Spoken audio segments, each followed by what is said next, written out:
Hello, my name is Heather.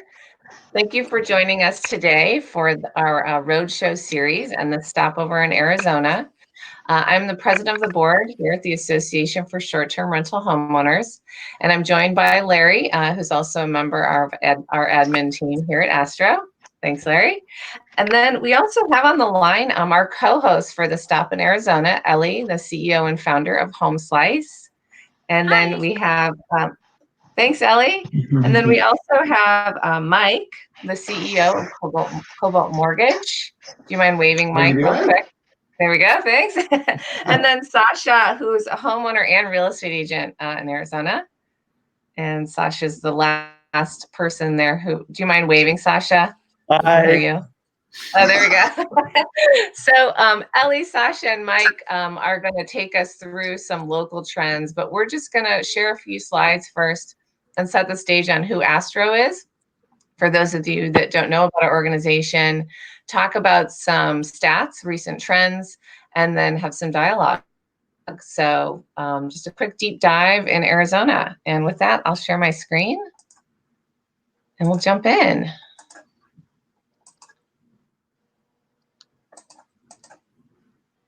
And is everybody able to see that? Yes. Okay, great. So again, we'll start with an intro to who we are, the association, talk about the state of the Arizona market, and then talk about just homeownership and real estate trends, and then wrap it up. So who is the Association for Short-Term Rental Homeowners? This is our team, and combined, we have over 50 years of experience in the lodging industry.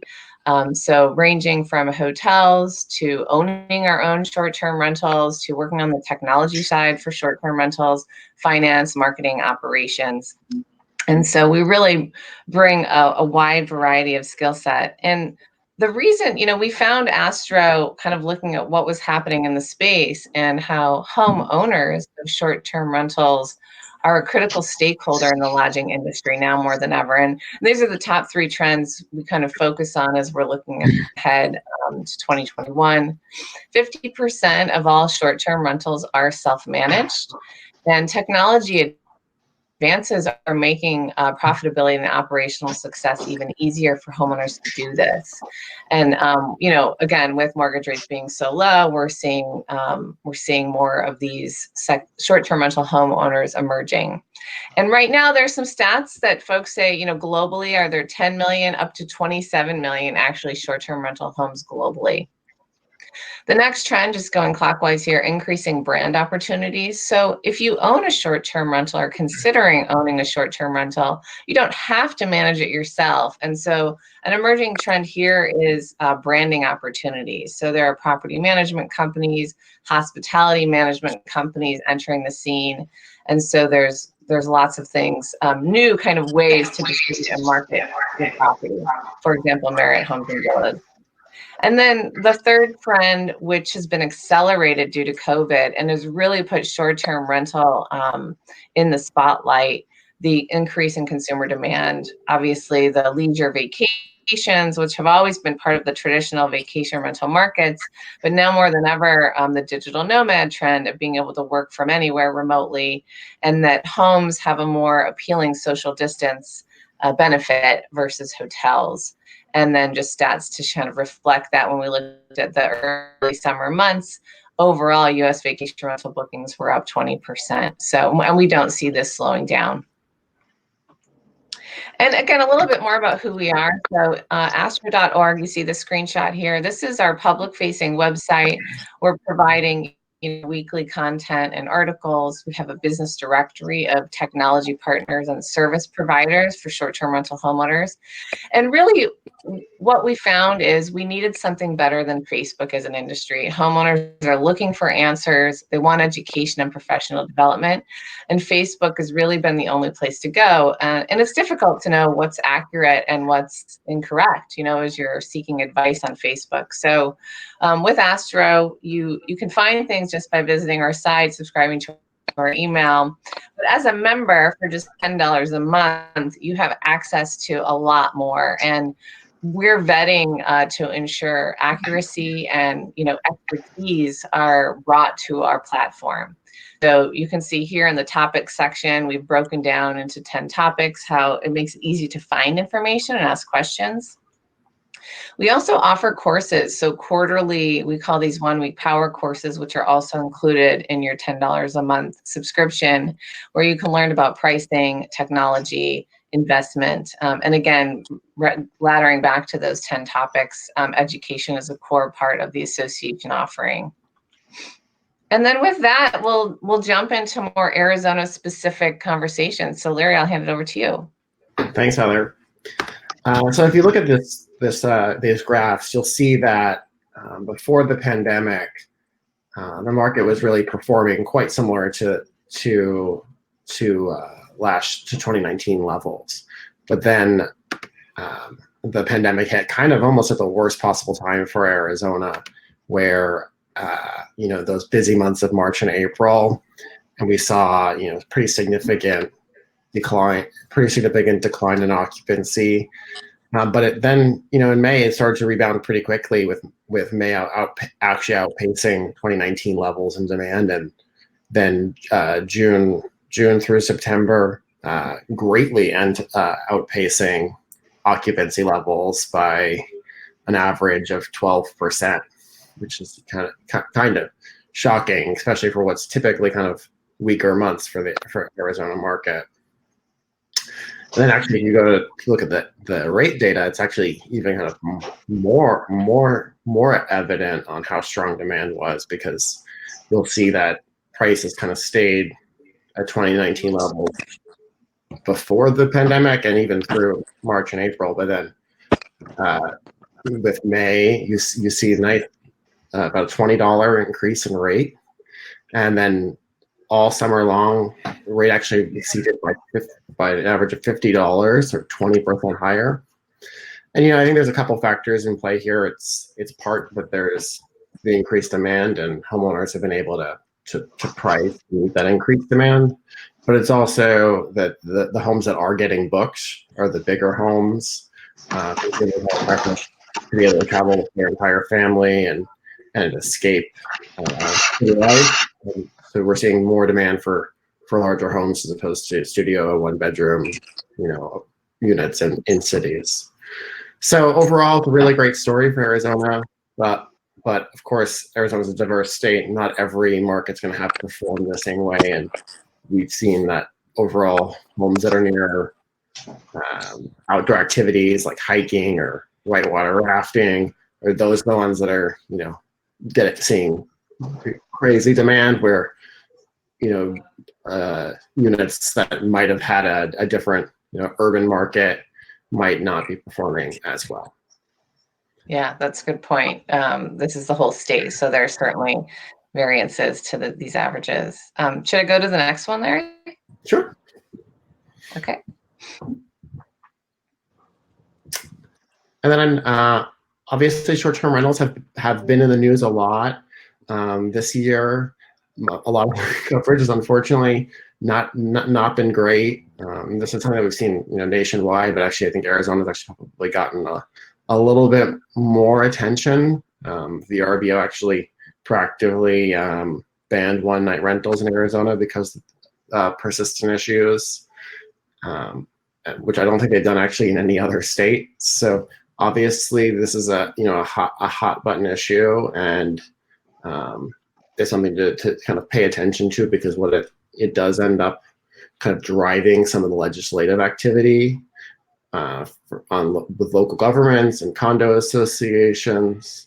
Certainly something that is a big focus for ASTRHO and in supporting our members to protect their homes and the industry as a whole.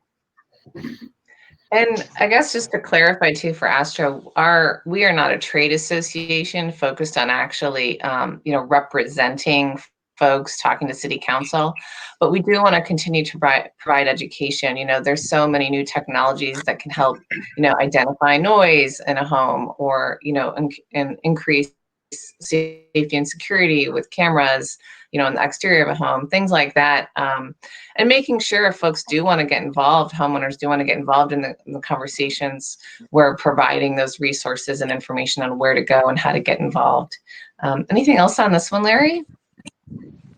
And no, I guess just to reiterate Heather's point, one of the things that we really do focus on is sharing news as legislative activity or discussions are happening. We provide updates within our community and our social networks. So definitely being engaged with ASTRHO is a great way to see what's happening in your community, as well as to see what's happening in other communities, because one of the things that I definitely noticed on legislative activity is that communities copy each other. So especially nearby communities. So if you see something happening in the next town over, trying to kind of get ahead of it and work with your city officials to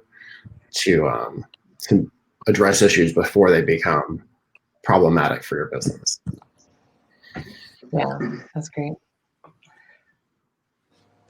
And then with that, Ellie and Mike, we'll hand it over to you to tell us more about who you are and what you do, and dive into the home sales and short-term rental trend discussion.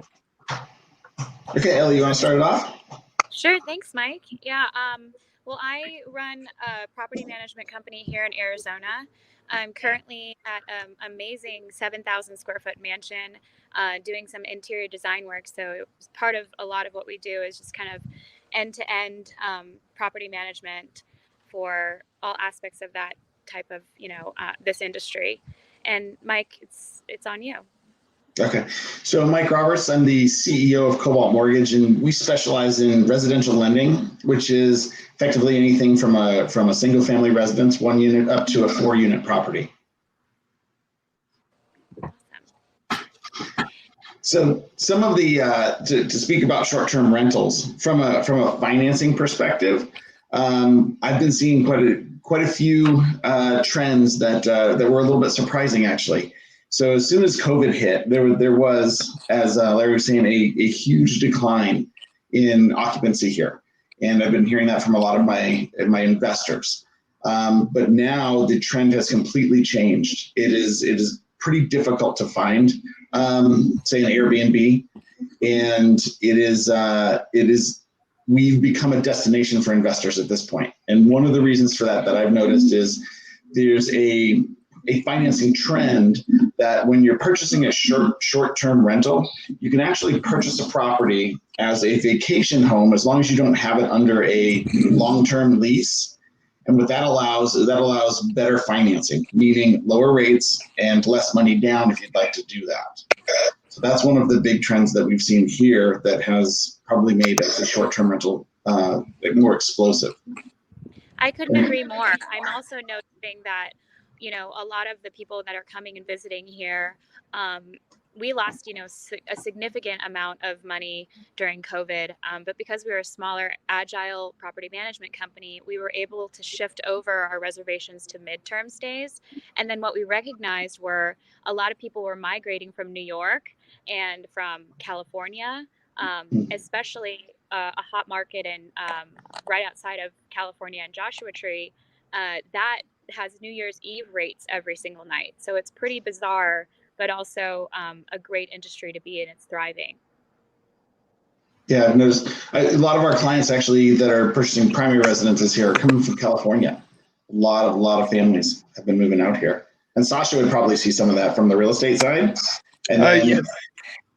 Yeah, we've seen a large amount of people from California moving down. And of course, if they're moving down they're looking to buy a house for them to live in, so they're going to be needing a short-term rental for the amount of time that they're looking to buy a house. So Sacha, will you tell us a little bit more about yourself? Yes, yeah. My name is Sacha Blanchet. I'm a real estate agent here with Coldwell Banker. I've been here for 15 years, originally from Quebec City, Canada. And I had a background in entertainment. I worked on some of the largest cruise ships. And that's where I got my hosting and entertaining background. And now I bring into the short-term rental industry. I've been doing a short-term rental since 2011, so almost at the beginning of Airbnb and the RBO. And since then, I've been acquiring several properties every year to add to my portfolio. I do have also some properties in Montreal, Canada, and also in Palm Springs. Both markets are very good as well for short-term rentals, but Arizona still stays my favorite one. I think I've actually spoken with you before, Sacha. I've known about you in this small world for quite a while, I think. And I think about 3 years now, we've kind of running around each other. So let me ask you the first question. Are there any unique changes you have had to make since COVID or seen? I think, the clientele have changed. Everybody that was coming in March were coming for spring training, baseball, and everything have changed when everybody canceled for March and April. And then all of a sudden we turned it around, and we had a lot of people, of course, from California coming down to work, New York, like you said. And it's been, people have been staying for a long term most of the time. But again, I specialize in more smaller homes. My favorites are more the 2,000 square foot homes with private pool. That's usually what I specialize with, what I like to buy and I like to invest in.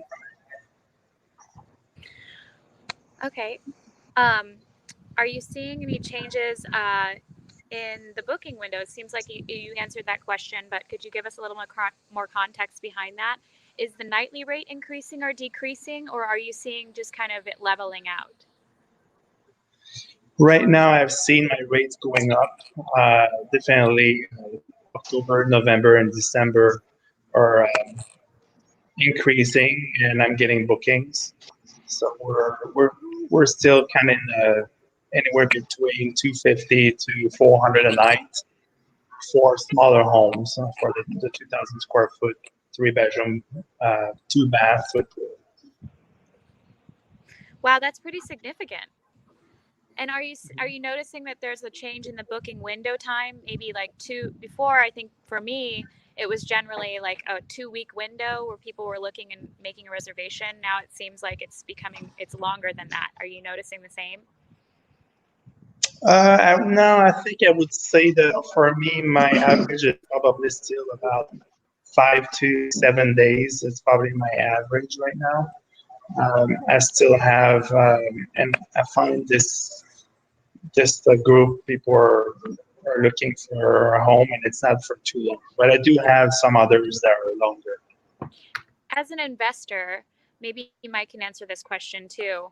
And you're going and buying in the market right now. Are you noticing that there are still good opportunities and deals to acquire these types of homes, or is it, like you said, kind of a buyer's market or a seller's market? Yeah, good question. It's definitely a seller's market right now, and it's been very difficult to compete, to acquire properties.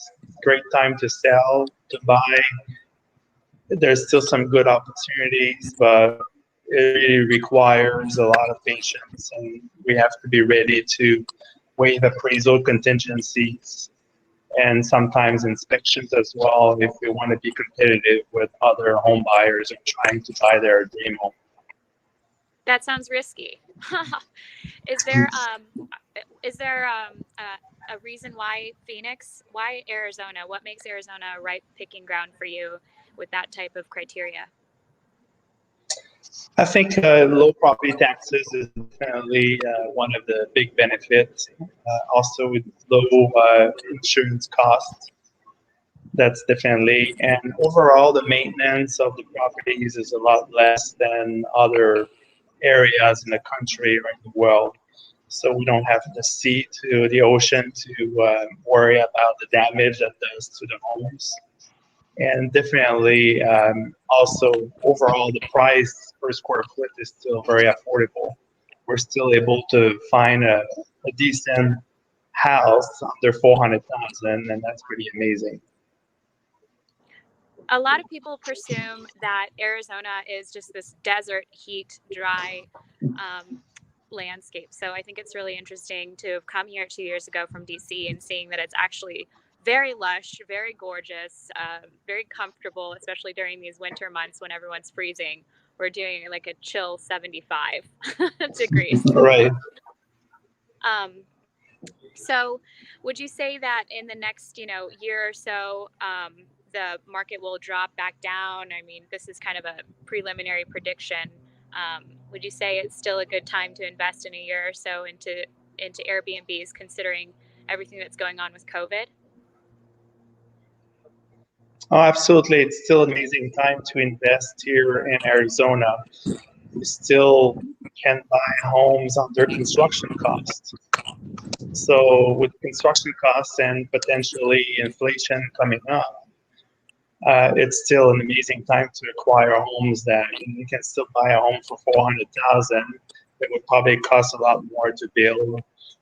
And after you acquire sort of lot and build it, and usually it's a lot less. So that's where I think it's a good time. And also the interest rates are so low, we can still acquire properties and have interest rate in the low 3% for investor. And that's pretty incredible. And that's one thing that doesn't go up your debt when there's inflation as well. As an investor, what is one message you would give away to a new Airbnb investor looking to purchase their first home in Arizona? I would think the best thing is to evaluate the cash flow every month, and you'll realize that when you do short-term rentals, your cash flow is a lot higher and larger than the regular long-term rentals. I'd say I have properties right now that are worth $300,000, and I'm netting after all my expenses over $50,000 of income for each property. So you're calculating this kind of cash flow is incredible, especially if you're putting 20% down.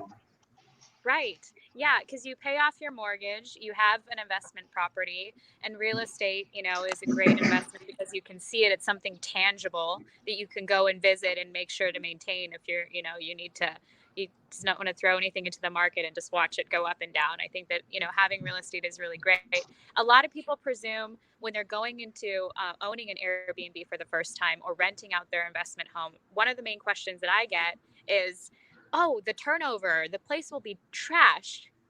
What is your opinion on renting out to guests and the maintenance of the property? Is it less or more with a vacation rental?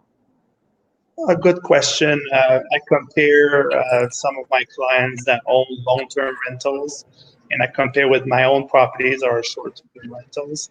And after 5 years of running those short-term rentals, my property stays in the same condition, and I don't have to put any money into them after the guests are moving, Just compare with long-term rentals, people will move in with all their luggages and all their souvenirs, and will start hanging picture frames on the walls, and I usually have to spend so much more money in turnover for long-term rentals compared with short-term rentals. And also the short-term rentals get cleaned on a regular basis. We have a really, really good cleaning crew that goes in and report if there's any issues or any problems. But this is very rare. Usually the properties are immaculate when the guests are leaving. Yeah, thank you so much for that color and insight into being a homeowner in the Arizona market. Mike, are you noticing right now that there are a lot of investors coming into Arizona from the mortgage side?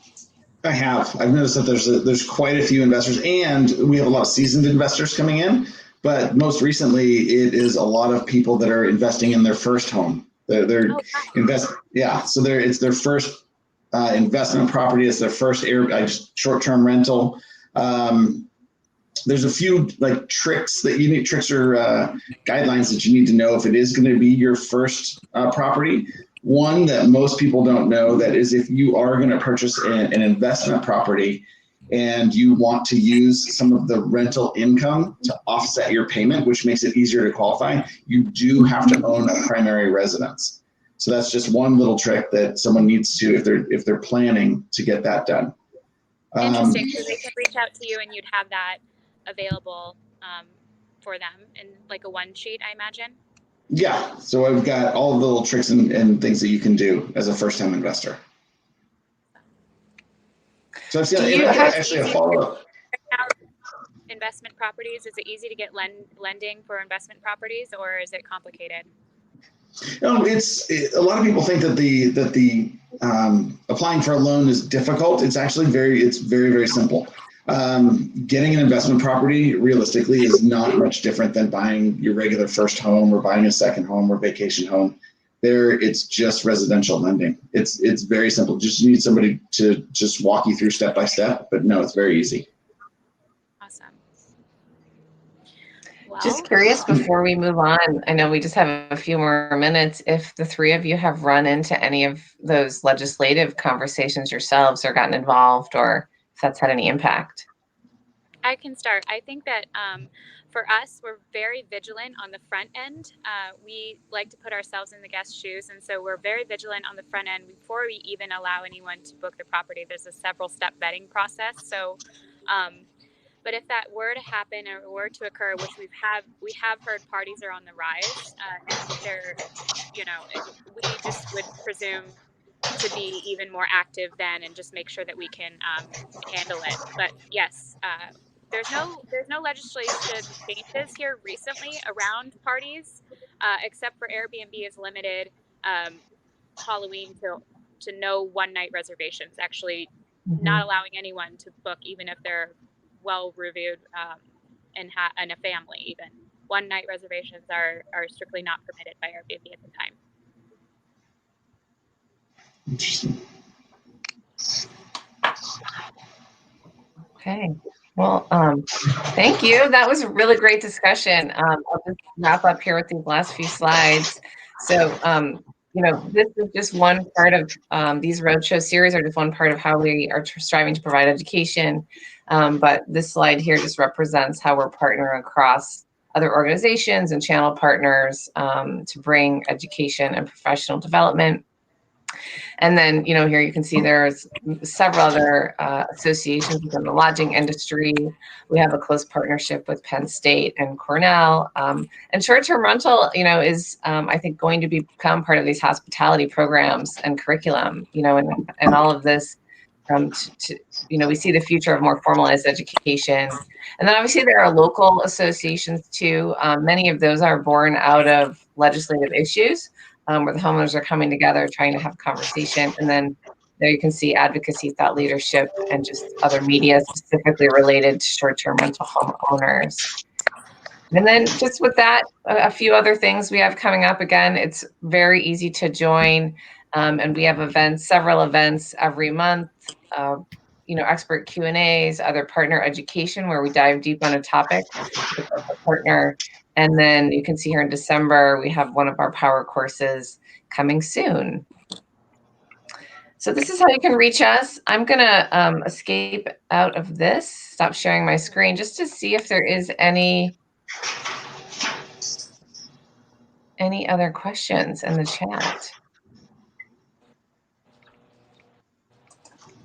Oh. Any other questions? We're right at time. You guys were amazing. So this is recorded. This will be available on YouTube and via Facebook. And I'll make sure to include your contact info as well in the final posted version. So any last thoughts, Mike or Sacha or Ellie, before we close it out?